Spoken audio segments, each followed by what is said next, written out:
Okay, so si Senator Loren at si Senator Pia finally got in touch with the NBI director.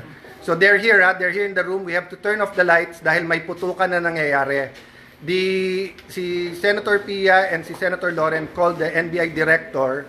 He said wala daw sila dito dahil pinaalis daw nila dito. So he said, please find out what's happening kasi nagpuputukan. Sabi niya walang magagawa kasi pinaalis.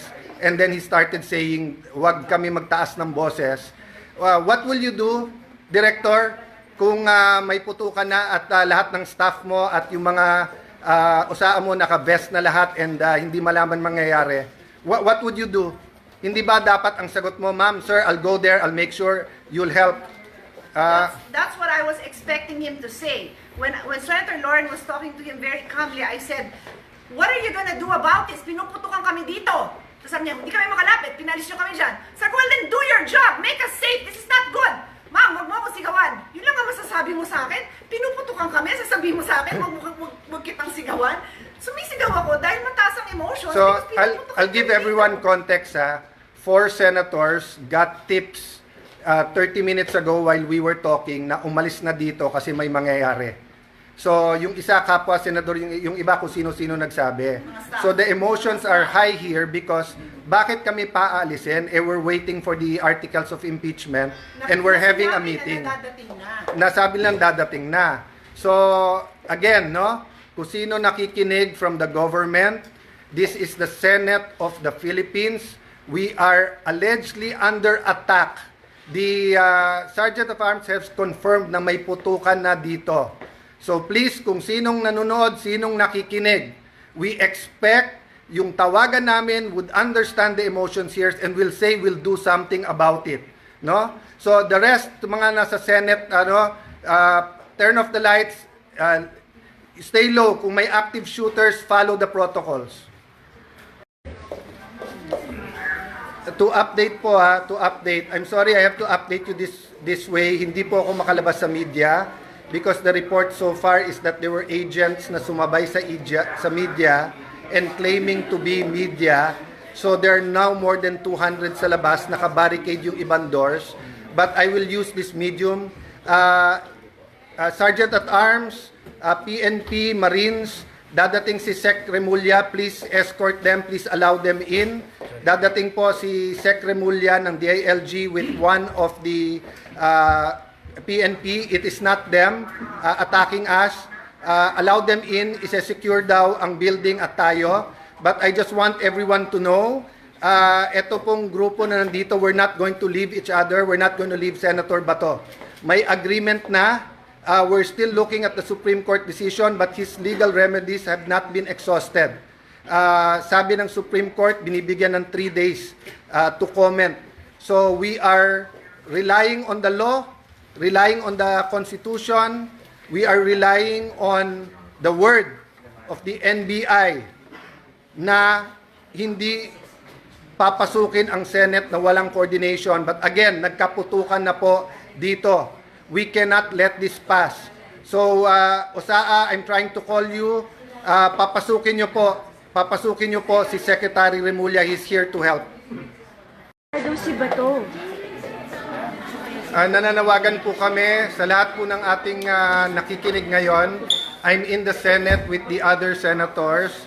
We're having a caucus. Nabalitaan po namin na allegedly may mga taga-NBI na gustong pumasok. We nakita na nagbabarena ng pinto galing ng walls galing dun sa GSIS side. So we have our security here. Papasalamat kami sa PNP, outside and inside meron. Nandito ang Marines, but ito po ang emergency. Nagkaputukan na po. May report ako from the Sergeant at Arms. So the NBI is denying na tao nila, pero nagkaputukan na. So we don't know what's happening. Everyone's locked in their rooms now. We cannot go out. We cannot secure our other staff. Senator Bato, Senator are together. Walang sumasagot from the government, from us. This is the Senate of the Philippines. This is the Senate of the Philippines. May putukan na po dito. So sa lahat ng nakikinig, please, DND, DILG, what is happening? NBI, what is happening? Why are we under attack here? I don't know what's happening, but I do not know if I can keep my people safe here. I'm willing to go out. I'm willing to face anyone who is going to serve the warrant or do whatever. I told you, you're welcome to serve. But do not do this. So please help us.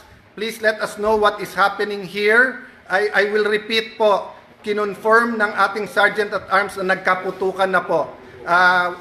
Many senators here have the numbers of the AFP Chief of Staff, etc. We're trying to get in touch, no? So far po, nagpe-perform yung Marines dito, yung OSAA, yung police sa labas. But inside the building, we do not know what's happening.